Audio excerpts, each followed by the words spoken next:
volta Hercílio Luz, assim a olhos nus. O problema que teve, mas que não tinha sido previamente diagnosticado, foi a ruptura de uma barra de olhal que aconteceu, não se sabe exatamente qual é a data correta, certo? Mas é plenamente final da década de 70, início da década de 80, certo? Relatam, né, que houve um grande estouro na ponte, a ponte estremeceu, mas após isso não se constatou nenhuma anomalia, principalmente por quê? Porque a ruptura que ocorreu foi dentro da cela, no alto da torre, do lado ilha, certo? Então isso quer dizer que visualmente a ruptura estava totalmente escondida, né? Não se conseguia enxergar nada, apenas quando ocorreu a falha propriamente dita é que houve, né, esse barulho da ruptura e um certo estremecimento da ponte. A partir de uns 2, 3 anos após, também não se tem certeza, né, quando é que foi a data correta, certo? Um operário, ao fazer a manutenção, ele detectou, né, porque ele estava limpando, aí colocou a mão e detectou justamente essa ruptura, né? Eu disse, esse buraco que tem aqui não era para ter, certo? Aí que se descobriu que realmente tinha ocorrido essa ruptura da barra e se juntou com o fato anterior, né, do estouro, e aí se chegou à conclusão que aquilo foi justamente quando ocorreu a ruptura. Bom, nós vamos tentar primeiro identificar as características do aço utilizado, composição química, microestrutura, propriedades do tipo dureza, resistência à tração, tenacidade, para verificar se estava de acordo com o especificado na época ou se houve alguma anomalia de fabricação, né? É importante registrar que existe um outro projeto igual dessa ponte em Point Pleasant, nos Estados Unidos, feito pela mesma concepção estrutural, pela mesma empresa, só que lá operou num rio que é muito menos agressivo do que o mar de Florianópolis, em termos de corrosão. E, no entanto, a ponte lá caiu com menos de 10 anos de utilização, enquanto que aqui, além da nossa ponte ter uma carga maior de trabalho, um ambiente mais corrosivo, ela durou muito mais. Então é um aspecto intrigante. Como que pode ela ter maiores esforços sobre ela, um ambiente mais corrosivo e ter durado mais? As investigações vão buscar responder a essas questões. Basicamente é isso. Ensaios mecânicos, microestruturais e de análise química vão ser feitos, bem como análise da superfície de fratura, que até hoje nós não tivemos acesso porque a trinca está escondida dentro do olhal que está dentro dessa caixa.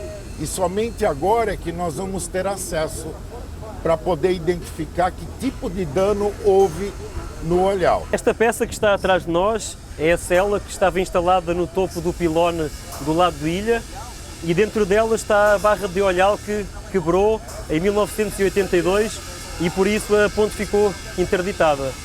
Nós agora vamos cortar a peça de modo a extrair essa barra de olhal por inteiro e encaminhá-la para a universidade realizar estudos para tentar descobrir por que razão é que a barra de olhal quebrou. A universidade ela desenvolveu desde a década de 80, certo, uma série de trabalhos, certo, justamente visando, em primeiro lugar, analisar se ocorresse essa ruptura em outro ponto da ponte, se esse fato iria dar problema, né, da mesma forma que ocorreu a queda da ponte nos Estados Unidos, se isso provocaria a queda aqui da nossa Hercílio Luz, certo? Esses vários estudos que foram feitos, né, simulando a ruptura em vários pontos, certo, não mostrou nenhum problema de instabilidade, justamente pelo fato de que a concepção da Hercílio Luz são 4 barras em paralelo, certo? Enquanto que nos Estados Unidos era apenas 2. Então, rompendo uma barra dos Estados Unidos, sobrecarregava em 100% a barra restante, que era só uma que tinha ficado inteira, certo? Enquanto que nesse caso nosso, né, mesmo que ocorresse uma falha, né, nós teríamos ainda 3 barras adicionais suportando o esforço. O principal objetivo, né, desse estudo que nós vamos complementar agora é fornecer informações adicionais sobre o estado da ponte, sobre o tipo de material que efetivamente foi usado na construção lá na década de 20, certo? E, principalmente, bom, por que esse olhar rompeu? Foi um problema de fabricação da peça, né? Algum pequeno defeito, foi problema de corrosão da peça, certo? Foi um problema de fadiga, quer dizer, a gente tem uma série de possibilidades, uma série de modos de falha que podem ter desencadeado essa ruptura, certo? Então o que a gente quer é mapear essas possibilidades e verificar exatamente, né, o que ocorreu. Então vai ser feita uma série de ensaios, né, principalmente sob a responsabilidade do professor Pedro Bernardini, tá? Ensaiando então o material, analisando a microestrutura do material, analisando a superfície rompida com o microscópio eletrônico, ou seja, uma série de ensaios, uma série de testes para diagnosticar de uma maneira mais exata, mais precisa, o porquê da ruptura.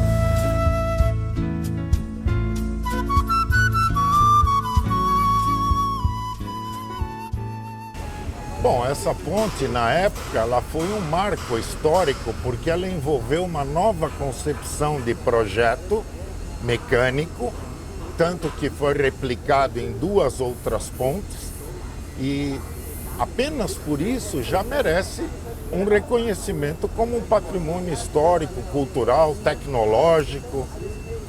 Merece sim um registro e um reconhecimento. Ela teve um papel importante no desenvolvimento econômico da ilha e, repito, ela se baseou numa concepção inovadora na época, uma concepção estrutural, mecânica inovadora. Hoje em dia, né, essa concepção estrutural de ponte Pencil, né, que nós temos aqui na Hercílio Luz, ela é exemplar único em todo o mundo. Né? Tem inúmeras outras pontes Pencils, mas com soluções de engenharia, soluções estruturais totalmente diversas. Né? Então, com barras de olhal, né, com essa configuração, inclusive, que as próprias barras de olhal, elas formam parte da treliça do vão central, isso é uma situação, né, uma singularidade no sentido que não existe, né, pontes similares com esse tipo de estrutura, com essa concepção de estrutura. Sim, claro que sim. Esta ponte Hercílio Luz é uma ponte única no mundo, em termos de beleza e projeto de engenharia, e então acho que merece ser reconhecida como património histórico mundial. Da nossa história,